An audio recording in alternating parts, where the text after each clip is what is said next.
Learning to code completely changed my life. If it weren't for coding, I wouldn't have ever landed a high-paying software engineering job at Microsoft, grown this YouTube channel, or even made most of the social connections and friends that I have now. So today I'll explain exactly how I'd learn to code if I could start over, as there's a ton of things I would do differently if I could go back in time. We'll divide this video into 5 parts. Learning the coding fundamentals, learning the advanced, how to build a strong portfolio to stand out in this competitive job market, the hidden skills to learn that I regret not mastering, and finally, how to stay productive and motivated to learn as efficiently as possible, because trust me, coding can be very hard. With my advice, however, I hope to make your journey as seamless and rewarding as possible without having to pay a single penny. Alright, let's get into it. Part 1, learning the coding fundamentals. If you're a complete beginner to coding, you have literally zero experience in computer science, then I highly recommend this Udacity course. That'll give you a very solid foundation of the Python language. Python is obviously the most recommended language to learn if you're just beginning because it's easy to learn, it's fast to learn, it kind of reads like human English, so everyone recommends it as the first language to start with. I'll include a link to this Udacity Intro to Python programming course in the description. Throughout this course, you'll learn data types, functions, control flow like if-else statements and for while loops, basic data structures, and at the end, they'll even teach you how to set up a basic Python environment on your local computer, and this will be very useful for creating your portfolio projects, as you'll see later on in this video. Throughout this course, you'll not only watch videos on these topics, but there will be regular quizzes to actively apply what you learned, which is the most effective way to absorb concepts. And also, the course is free. Throughout this video, all the resources I'll talk about will be free because I truly believe you can learn how to code without having to pay a single penny. Also, no companies wanted to sponsor this video. I'm guessing they think my content is just too questionable at this point. Once you have some Python background, then I highly recommend checking out Harvard's CS50 course that's available for free on edx.org. This is the most popular free Intro to Computer Science course out there, and it's taught by Harvard University, which is one of the best universities in the entire world.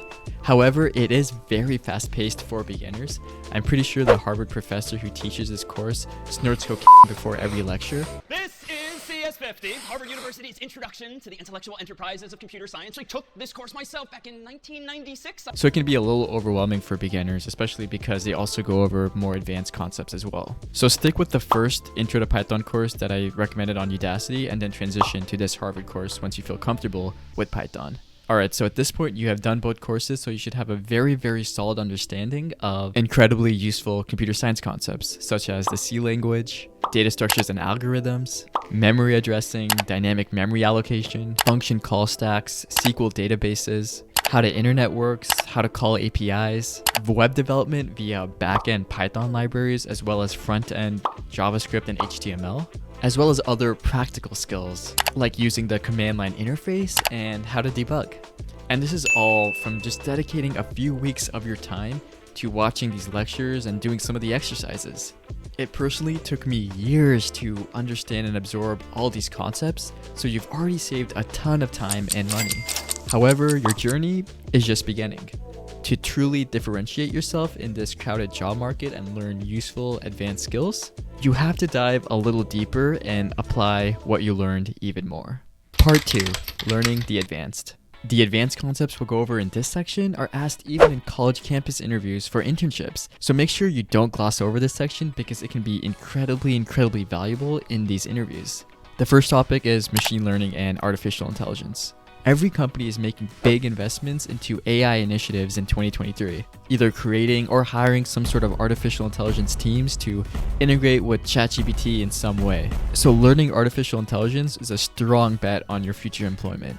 The most popular course is Andrew Ng's Machine Learning Specialization course that's available on Coursera. He's actually a co-founder of Coursera and Google Brain, so he's a pretty reputable instructor. In this course, you'll learn reinforcement learning, neural networks, deep learning, and you'll learn how to build and train machine learning models in Python via machine learning libraries like NumPy and scikit-learn.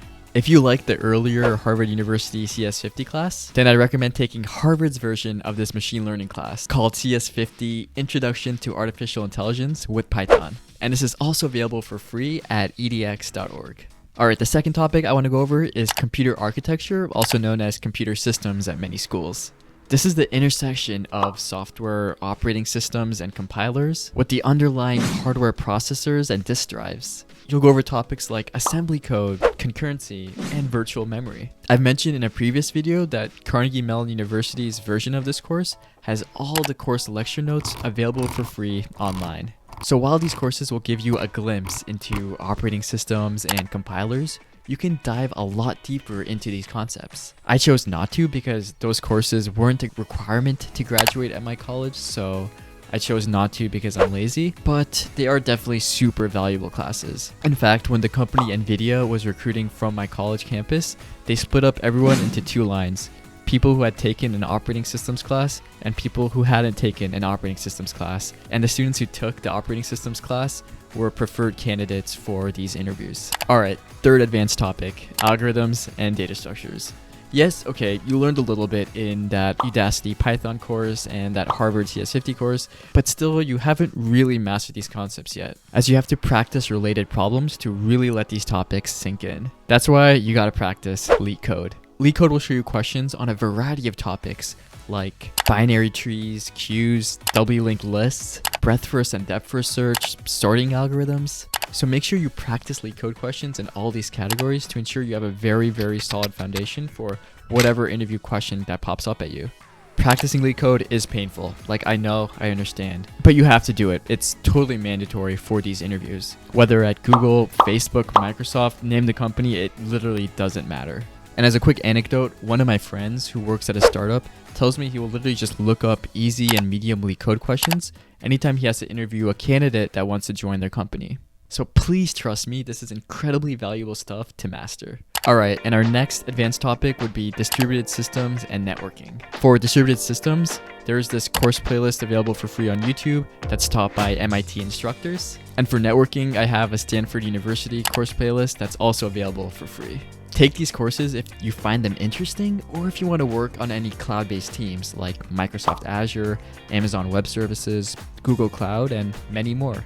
Out of all these advanced topics that I just went over, make sure you master data structures and algorithms. For the other topics, maybe pick one or two that interest you. It's not required to master, but the deeper you can dive into these topics, the more you'll stand out. And with that, let's transition to part 3 of this video: how to build a solid portfolio of projects to stand out in a competitive job market. So now you've developed a solid foundation of computer science, as well as explored more advanced concepts like distributed systems and machine learning. It's time to 1, prove to job recruiters and interviewers that you understand these concepts, and 2, strengthen your understanding by applying your knowledge one step further. So, let's create some projects and build an impressive portfolio for our resume. After learning about web development and machine learning, maybe you'll want to build your own AI chatbot that delivers responses over a website you developed. This will require back-end and front-end software engineering, making you eligible for full-stack engineering jobs. Bonus points if you can integrate with MongoDB or some SQL database to store and modify user data. There might be some legal privacy concerns here, so if the FBI ever comes knocking on your door, don't be surprised. In addition to web development and machine learning, maybe you'll want to write your own virtual machine after learning about computer architecture and operating systems. Whatever you want to create based off of your interest, you can start with online tutorials that walk you through how to make these projects. For example, Bukola, a tech YouTuber, has a video on how to use Python APIs to take your liked videos on YouTube and convert those into a Spotify playlist. As a sidebar, I actually once reached out to Bukola to ask her some YouTube advice, and this is how her assistant responded. She provides a lot of videos on training on YouTube, but this is just not what I was asking for. I honestly think this response email was written by a chatbot. But maybe that could be you one day, writing a chatbot to be used by YouTubers to automate responses. I'm just kidding, please don't do that. Another series of tutorials I really like are Rahul Pandey's series on Android app development, where he shows you how to make a bunch of cool Android apps, like a basic version of Google Maps and a COVID-19 tracking app. These are the sort of useful projects that have real-world applications to improve our lives. So my recommendation to you is Ask yourself how you can make your life easier or solve some problem in your life through a coding project. Those are the projects that you'll find most meaningful and attract the attention of job recruiters. After starting with these tutorials, however, I'd recommend you transition to developing your own projects without relying on these step-by-step videos. This will empower you to be a more independent and competent coder, as you'll learn to truly develop something from scratch and tackle issues on your own, making you almost ready to be a software engineer. However, your journey isn't done quite yet. There's still 2 hidden skills you need to make sure you master. Part 4, the hidden skills to learn that I regret not mastering. Being able to use Git is actually the first hidden skill to learn. Whenever I hear people talking about their college career journeys and what coding classes they took, they never mention Git, mainly because a lot of people don't take a dedicated course for this topic, even though it probably deserves one. You see, I personally always had a very basic understanding of Git, and I never took time to learn all Git commands like git rebase and git revert. This means I wasted a ton of time trying to resolve merge conflicts. If everything I'm saying right now sounds like gibberish, then trust me, you need to take a Git course. There's this one on Audacity called Version Control with Git, and it's free. Knowing how to use Git isn't needed to land a job. They're not going to ask you questions about this in the interview. However, once you actually get the job, you need to make sure you're super comfortable with Git. You should also store your portfolio projects in a GitHub repository, so that way you'll automatically learn how to use version control as you're working on your portfolio.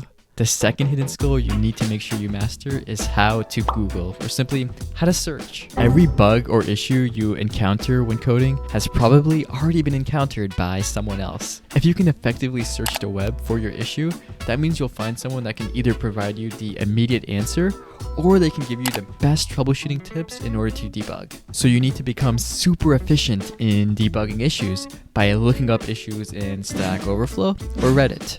Stack Overflow will become your best friend. So whoever's your current best friend, kick them off a cliff because you don't need them anymore. Replacing your human social connections with online tools is one of the key steps in becoming a successful programmer. And with that, let's transition to part 5 of this video, how to stay productive and motivated to learn coding as efficiently as possible.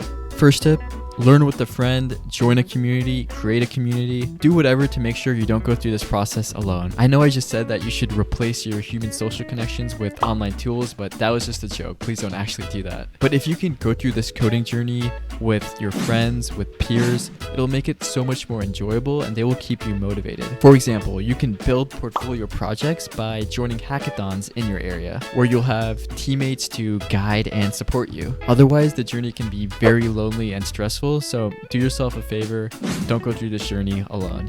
My second tip is related to this negative stereotype I'm sure you've heard before, that coders don't eat, sleep, exercise, or shower. And as someone who is strongly against offensive stereotypes and discrimination, I must say that the stereotype is kind of true. Obviously, a majority of coders do take care of themselves, but I know that when I was in college, I personally neglected eating regularly, working out, or sleeping enough hours. And there were definitely a few others like me. So please don't let coding get in the way of your physical and mental health. If you put coding over your basic human needs, you'll become way less productive, since sleep, nutrition, and exercise help you focus, learn, and solve problems much faster. Anytime you feel blocked on a concept or a bug, take a step back, maybe go for a walk, go for a change of scenery. As you've seen, I do a lot in my viral day in the life video. Just make sure to take care of yourself. And finally, the last tip in this video is to make sure you consume a ton of Adderall. I'm just kidding, that was also a joke. Please don't do that. Alright, maybe I'm not joking about that one. I hope this video doesn't get age restricted. This is why I don't have sponsors, guys.